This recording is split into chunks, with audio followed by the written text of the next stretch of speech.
It's a full design. The architects have worked on the landscape, on the scale, on the furniture, on the brick details. Minimalism is a complex subtraction and simplification process, and this is very clear in this project. So I really like the way the project very successfully integrates interior design, product design, landscape design, and architecture. It feels like a very fresh project to me, even though it does have such sort of strong rooting in 20th century architectural investigation.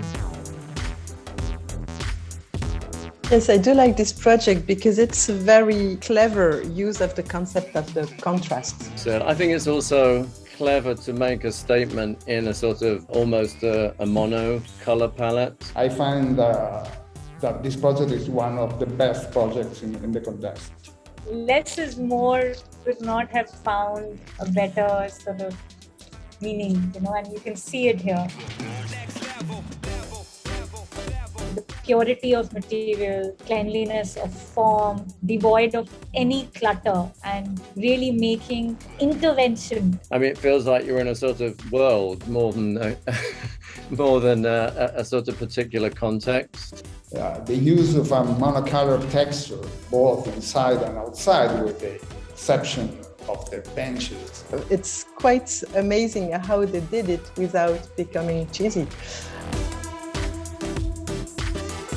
The use of local wood and the natural approach to local production and consumption are keys to a successful work.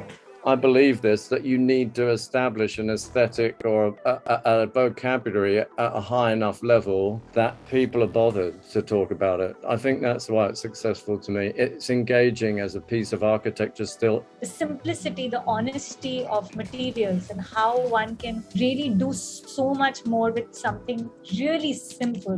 It's just an assembly of elements. You can assemble it again and do more with it. That's what architecture of today is all about.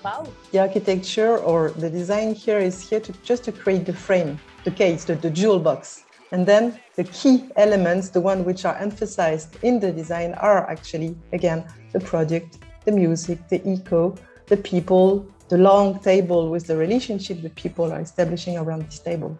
And this is quite rare.